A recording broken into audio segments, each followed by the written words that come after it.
আসসালামু আলাইকুম বন্ধুরা, আশা করি সবাই ভালো আছেন। আজকের ভিডিওতে আমরা আলোচনা করব একটি গুরুত্বপূর্ণ বিষয় নিয়ে।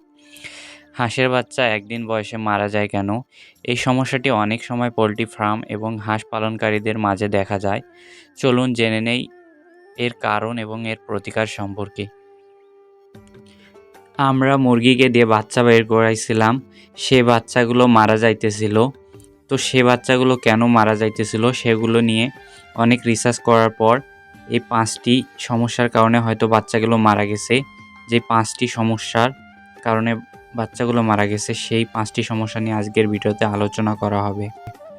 হাঁসের বাচ্চা একদিন বয়সে মারা যাওয়ার পেছনে বেশ কিছু কারণ থাকতে পারে। সেই কারণগুলোর মধ্যে প্রথমটি হলো তাপমাত্রার কারণে। আপনারা খেয়াল রাখবেন, আপনাদের হাঁসের বাচ্চা যদি অতিরিক্ত ঠান্ডা বা কিংবা অতিরিক্ত গরমে থাকে তাহলে তাদের সমস্যা হয়ে তারা মারা যাইতে পারে। যদি বাচ্চাগুলো সঠিক তাপমাত্রায় রাখা না হয় তাহলে তারা দুর্বল হয়ে মারা যেতে পারে। সাধারণত হাঁসের বাচ্চার জন্য 30 থেকে 35 ডিগ্রি সেলসিয়াস তাপমাত্রার প্রয়োজন হয়। দ্বিতীয় যে কারণে হাঁসের বাচ্চাগুলো মারা যেতে পারে, পর্যাপ্ত পানি ও খাবারের অভাব। হাঁসের বাচ্চা জন্মের পরপরই পানি ও খাবারের প্রয়োজন হয়। যদি তারা সময় মতো পানি ও খাবার না পায় তাহলে তারা দুর্বল হয়ে মারা যেতে পারে। অবশ্যই আপনারা এই দিকটা খেয়াল রাখবেন। বাচ্চা বের হওয়ার সঙ্গে সঙ্গে বাচ্চাকে পর্যাপ্ত পরিমাণ পানি ও ফিড খাওয়াতে হবে। না খাওয়ালে বাচ্চাগুলো দুর্বল হয়ে মারা যেতে পারে। তৃতীয় যে কারণটি হতে পারে সংক্রমক বা রোগজনিত কারণে। হাঁসের বাচ্চা জন্মের পর যদি কোনো সংক্রমক বা রোগের আক্রান্ত হয় তাহলে তাদের মৃত্যু হতে পারে। তাই হাঁসের বাচ্চাকে পরিষ্কার স্বাস্থ্যকর পরিবেশে রাখা খুবই গুরুত্বপূর্ণ। একদিন বয়সে বাচ্চাকে আপনারা গ্লুকোলাইট স্যালাইন খাওয়াতে পারেন, তাহলে বাচ্চাগুলো সুস্থ থাকবে। তো দেখতে পাইতেছেন এই বাচ্চাটা পাগুলো নড়াচড়া করে মারা যাইতেছে। তো 10-15টা আমাদের মুরগির বাচ্চা বের হয়েছিল, হাঁসের ডিম দিছিলাম, সেগুলো মারা যাইতেছে। চতুর্থ যে কারণটি হতে পারে জেনেটিক বা জন্মগত সমস্যা। কিছু হাঁসের বাচ্চা জন্মগতভাবে দুর্বল ও অসুস্থ হয়ে জন্মাতে পারে, যা তাদের মৃত্যুর কারণ হতে পারে।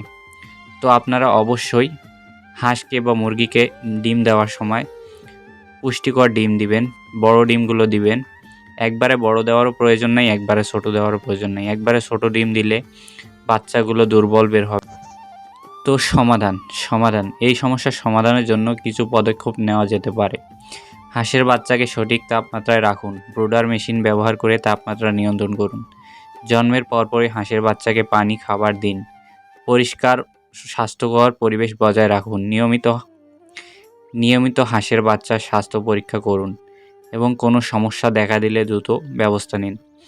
অবশ্য আপনারা অভিজ্ঞ ডক্টরের পরামর্শ নিতে পারেন। তো হাঁসের বাচ্চাকে অবশ্যই পরিষ্কার পরিচ্ছন্ন জায়গায় রাখতে হবে। আর আপনারা খেয়াল করবেন, আপনার হাঁসের বাচ্চাগুলো যদি একবার মারা যেতে ধরে সেগুলোকে আপনারা যত ওষুধ খাওয়ান ওটা ভালো হবে না। যেটা থাকবে সেটা থাকবে, আর যেটা মরে যাবে সেটা মরে যাবে। সেটাকে কখনোই আপনারা বাঁচাইতে পারবেন না। তাই আপনারা পরিষ্কার পরিচ্ছন্নতা অবলম্বন করবেন। অবশ্যই স্বাস্থ্যকর ডিম দিবেন, মুরগিকে দেন বা হাঁসকে দেন।